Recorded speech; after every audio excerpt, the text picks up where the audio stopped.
જો બેટા તમે લોકો 12th સ્ટાન્ડર્ડમાં હોવ ને, તમને 5 એવી એક્ઝામ ખબર હોવી જોઈએ કે જે તમારે આપવી જોઈએ. ગુજકેટ જેડબલઈ મેન્સ સિવાયની 5 એક્ઝામ, જેમાં જેડબલઈ મેન્સ કરતાં પણ ઓછી કોમ્પિટિશન છે અને આપણને સારી કોલેજ મળી શકે છે અને હા, પ્લેસમેન્ટ પણ સારા છે. ઓકે, તો સવાલ છે તમારા કરિયરનો, એટલે હું તમને વાત કરી રહ્યો છું.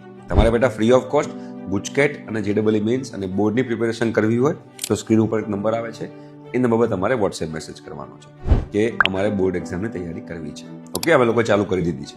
હવે પહેલી જે એક્ઝામ છે એ KIT એ કોણ છે? તો KIIT યુનિવર્સિટી ભુવનેશ્વર, જે ઇન્ડિયાની most reputed private engineering university છે, એમાં તમે લોકો એડમિશન લેવું હોય તો KIT નામની તમારે એક્ઝામ આપવી પડે. એના કારણે તમે લોકોને computer science engineering, AIML, data science, ECE, mechanical, Biotech, આ બધામાં તમને લોકોને ત્યાં આગળ તમે એડમિશન લઈ શકો છો.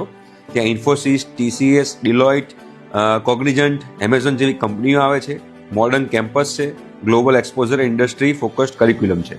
એટલે આ તમારે લોકો એક એક્ઝામ પર ફોકસ કરવું જોઈએ. બીજી જે એક્ઝામ છે એની વાત કરીશ તો બીટસેટ. ઘણા બધા લોકોને બીટસેટ ખ્યાલ હશે. Premium entrance exam for BITS Pilani, Goa and Hyderabad. કેમ?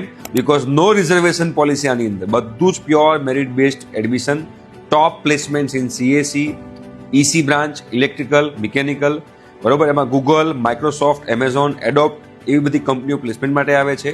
અને હા, એમાં જે students targeting Alight private engineering college with global recognition, તમારે લોકોએ આ પર ફોકસ કરવું જોઈએ.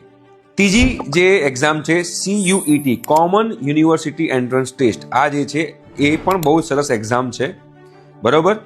આ સેન્ટ્રલ યુનિવર્સિટી માટે છે, એટલે કે સેન્ટ્રલ યુનિવર્સિટીમાં તમારા લોકોને જ્યાં આગળ કોલેજની ફીસ ઓછી હોય પણ પ્લેસમેન્ટ વધારે હાઈ હોય એવી કોલેજમાં તમારે એડમિશન લેવું હોય તો એના માટે છે.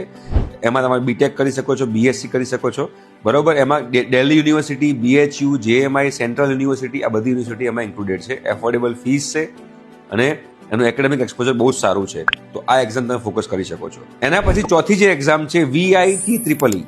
આ એક્ઝામ જે છે એ તમારા લોકોને જો VIT વેલ્લોર, VIT ચેન્નઈ, ભોપાલ, અમરાવતી, આ બધામાં તમારે લોકોને જો એડમિશન લેવું હોય VIT ની એક્ઝામ આપી શકો છો. અને VIT વેલ્લોર, ચેન્નઈ, ભોપાલ, અમરાવતીમાં તમે લોકો તમારે એડમિશન લેવું હોય તો લઈ શકો છો. એના સિવાય COMEDK છે.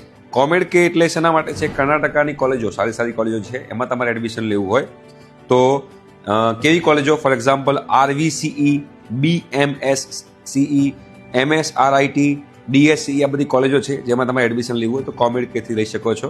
અને એમાં પણ પ્લેસમેન્ટ બહુ જોરદાર છે. આ 5 એક્ઝામ પર ફોકસ કરજો જો તમારા લોકોએ જેડબલઈ મેન્સ અને ગુજકેટ સિવાય બીજી કોઈ જગ્યાએ સારી કોલેજમાંથી બેચલર્સ કરવું હોય તો.